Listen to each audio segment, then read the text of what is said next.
એમની 1 વર્ષની તપસ્યા કહેવાય અને એ તપસ્યાની પૂર્ણ નિમિત્તે એટલે એકાદશીના વ્રતની સમાપન વિધિ નિમિત્તે ભવ્યથી ભવ્ય મંડળ પૂજા કાલ થઈ ગઈ. મંડળ ભરાઈ ગયો, કાલે મંડળ પણ ભરાઈ ગયો અને એવમ આજે મંગલ વેલાએ રાત વેલાએ પૂજ્ય સંતોનું આગમન અને બ્રહ્મ વાક્ય જનાર્દનમ એવા પૂજ્ય પંડિતજી આપના ચરણોમાં પણ વંદન. દરેકના લોક હૈયા વિશેલા પરિબ્રહ્મ નારાયણ પરમાત્માને પણ વંદન. ભગવતી સ્વરૂપ માતાઓ, બહેનો, બાળકો, સજ્જનો, મલુપુર ગામ તો ખૂબ સત્સંગી ગામ અને આ ગામમાં કેટલા સંતોનો પણ જન્મ થયેલો અને આપ બહુ જ્ઞાની પણ છો. આપણે એક દોહામાં એમ પણ કીધું કે એક શબ્દ ગુરુદેવ કા તાકા અનંત વિચાર થકે મુનિજન પંડિતા વેદ ન પામે પાર. એટલે કહેવાનો અર્થ આપણી વૈદિક સંસ્કૃતિ, સનાતન સંસ્કૃતિ, આપણા શાસ્ત્ર, આપણા પુરાણ, આપણી ભજન સંધ્યા એમાં અનેક વાતો કરેલી અને છોટા મોટા વિધિ વિધાન બતાવ્યા અને એ વિધિ વિધાનના મૂળ આત્મકલ્યાણ માટે છે. પણ સર એક મુદ્દાની વાત કે આ બીજે કોઈ શુભ કર્મ કર્યું, ચાહે જપ કર્યો હોય, તપ કર્યું હોય, આવી એકાદશીનું વ્રત કર્યું હોય, પવિત્ર ઘાટોમાં પવિત્ર તીર્થોમાં સ્નાન કર્યું હોય, અરે છેલ્લે વાત કહી દો કે આપણે ઘરે નાનામાં નાનો માણસ હોય અને સત્યનારાયણ ભગવાનની ઘરે કથા કરાવતો હોય અને એનાથી વિશેષ વાજપેયી યજ્ઞ હોય કે અશ્વમેઘ યજ્ઞ હોય. સજ્જનો, આમાં સનાતન વૈદિક સંસ્કૃતિ મૂળ હોય તો શ્રદ્ધાનો વિષય. જેની શ્રદ્ધા હશે ને એ નાનામાં નાની કથા પણ એને પરમાત્માના ધામ સુધી પરમાત્માનું શરણ પ્રાપ્ત કરીએ છીએ. પણ આપણામાં જ્યાં ત્યાં આપણે થોડું વિચરણ કરીએ, ફરીએ, ખૂબ આનંદથી કામ થાય. માણસો એટલી તીર્થોમાં જાય, ગંગા, યમુના, સરસ્વતી, કુંભના મેળા, રાત્રિ જાગરણ, પાઠ પૂજા, પૂજ્ય પંડિતોના મુખાર વેદોના મંત્રથી યજ્ઞ યાગ, પણ હજી મનમાં કઈ ને કઈ ઉછાટ રહેતો હોય. એ ઉછાટ કાઢી નાખવાનો કે જે કઈ આપણે શુભાશુભ કર્મ કામ કર્યું એમાં આપણું આત્મ કલ્યાણ થઈ ગયું. આ ભાગ્યવાન માણસોએ એકાદશીના 26 એકાદશીનું મહાત્મ તો સાંભળ્યું છે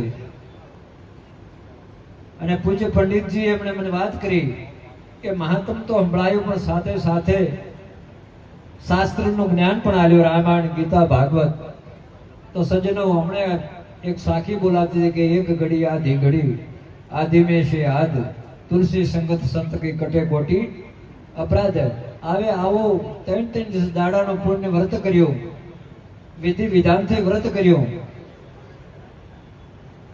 કોઈ એમાં ઉણપતા નહીં, છતાં આપણા મનમાં સંદેહ રહી જાય કે હજી શીઘ્ર આપણું કલ્યાણ થયું કે ન થયું. આ એક મોટો દુઃખનો વિષય કહેવાય. જેણે એકાદશીનું વ્રત કર્યું હોય, ગંગાજીમાં સ્નાન કર્યું હોય, જેણે ગુરુ આરાધ્યા હોય, જેણે સનાતન સંસ્કૃતિ જીવનમાં ઉતારી હોય, કોણ કહે છે કે એ જીવનું અકલ્યાણ હોય. પણ ગીતાજીમાં ભગવાન નારાયણે પણ કીધું કે હે અર્જુન, શ્રદ્ધા વિના હોમાયેલું હવન, અપાયેલું દાન, તપાયેલું તપ એ કોઈ કાર્ય સિદ્ધ થતું નથી. સજ્જનો, પરમાત્મા તો સિયાર રામ મેં સભી જગ જાને કૃહ પ્રણામ જોરી જુગ પાણી. ભગવાન ક્યાંથી? ભગવાન સર્વત્ર છે, કણ કણમાં અણુમાં એનો વાસ છે. પણ આપણે મન માનતોથી એના માટેનો એક આપણા વિધિ વિધાન આપણા ઋષિ મુનિઓ સંતોએ બતાવ્યું.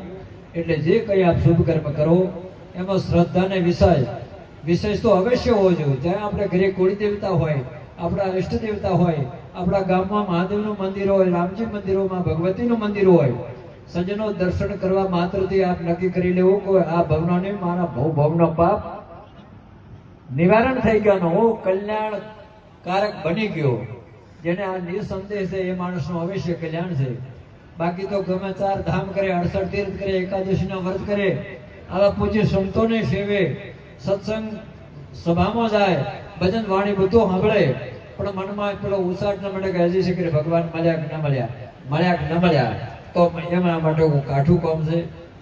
તો આપણે જે કંઈ શુભ કર્મ કર્યું એમાં આપણું અવશ્ય કલ્યાણ, આપણી આવનાર પેઢીનું કલ્યાણ, અરે માનવ માત્રનું કલ્યાણ નહીં પણ જીવ જંતુનું આમાં કલ્યાણ થઈ ગયું. તો આપ કોઈ પુણ્યશાળી કહેવડાવો, આપને આ તપસ્યાનું ફળ દેખાણું.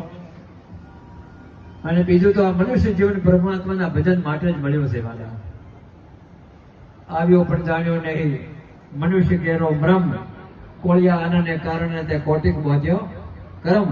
એટલે જ્યારે જ્યારે આ 50, 70, 80 વર્ષના આયખામાં જે પ્રભુનું સ્મરણ કર્યું હોય, આવું પવિત્ર કાર્ય કર્યું હોય, જપ તપ તીર્થ વ્રત કર્યું હોય, પૂજ્ય બ્રાહ્મણ પંડિત સંતોની સેવ્યા હોય, એ જ મોજ આપણું કલ્યાણ છે. બાકી તો રાત ગવાય સોઈ કર દિવસ ગમાયા ખાય, 21,600 કોડી બદલે જાય. એટલે કહેવાનો અર્થ જિંદગી તો કાલ જતી રહી છે, પણ જેમ જેમ જૂનું ઓઠું કે ફાક્યું એટલું જ બાપનું. 2 બહેનો હતી, ચોમાસાનો ઋતુ, જડી મોડેલી જૂની પરંપરા, ગામમાં ઘંટી હતી, ઘરે ઘંટી કોઈ કારણસર ન હોવાથી આડોશ પાડોશમાં દળવા ગઈ 2 બહેનો. હવે એક બહેનને એવી ટેવ હતી, 2 બહેનોએ ઘંટી સાફ કરી, ઘંટી ચાલુ કરી. એક બહેનને એવી ટેવ હતી કે થોડું દળતો દળતો ફાકે, બુકડા ભરે. 2 બહેનોએ હાંગો પાંગ દળ્યું, દેણું ડબ્બામાં લીધું, ઘરે આવવા હેડી. રસ્તામાં આગળના પેલો રોડ રસ્તા હતા ને ચિકાસ હતો, કાદવ હતો, અને 2 બહેનો એ લપસણી જમીનમાં લપસી અને 2ના ડબ્બા ઊંધા પડ્યા. તો 2નો લોટ હતો એ ગારામાં ઢોળાઈ ગયો. ત્યાં પેલી બેને કીધું કે મારું ઢોળાણું તારો ઢોળાણો, પણ મેં ફાક્યો એટલું તો બાપનું. તો હોશિયારીમાં રહી તે કઈ ને કર્યું, મને તું મેણાટણા બોલતી હતી, પણ મેં 2-4 બુકડા, આટલું તો મારું બચો. એટલે સજનો, આ જિંદગી આપણે એકદી જોડાઈ જવાની, પણ જેમ જ્યારે સમય મળતા રહો, દેવ દર્શન કરો, ઘરે ભગવાન સત્યનારાયણની કથા પૂજન કરાવો, દેવ દર્શન કરો, શુભાશુભ કર્મ કરો. એ થોડામાંથી થોડું ફાક્યું એટલું બાકી જિંદગી સમજી જતી રહેવાની. તો આ પ્રસંગે આવવાનો મોકો મળ્યો, આપ સૌનો ભાવ પ્રેમ દેખી અમને પણ આનંદ. અને આપને તો બાપજીનો 1 વર્ષનો સત્સંગ મળ્યો, પંડિતજી મહારાજનો. આપ ધન્યવાદ અને પાત્ર બની ગયા. હે પૂર્ણ પરમાત્મા, સુખી રહે શુભાત્મા, વિશ્વ બને ધર્માત્મા, અને પૂર્ણ હોય તમારી મનકામના. અને જે ભગવાને શેષ આયુષ્ય આલ્યું એમાં પણ આમાં આપણે શુભાશુભ કર્મ કરતા રહેવાનું. આપણે રોજ દેવ દર્શન કરવાનો, ધરતી માતાને વંદન કરો, સૂર્યનારાયણને નમસ્કાર કરો, અને ગૌ માતાની વિશેષ સેવા કરો. અને આપણે આગળ કોઈ સંત આવે, બ્રાહ્મણ દેવતા આવે, 2 હાથ જોડી એમને વંદન કરો. તુલસી એ સંસારમાં सबको मिलिए दाय, को जाने को वेश में नारायण मिल जाए. ખૂબ ખૂબ આનંદ કહેવાય.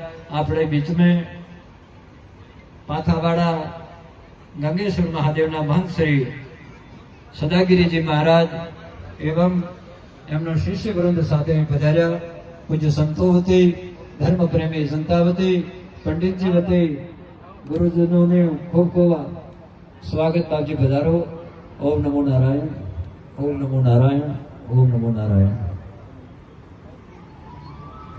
ખૂબ ખૂબ આભાર બાબુ, આપણા આશીર્વચનો થકી અમારી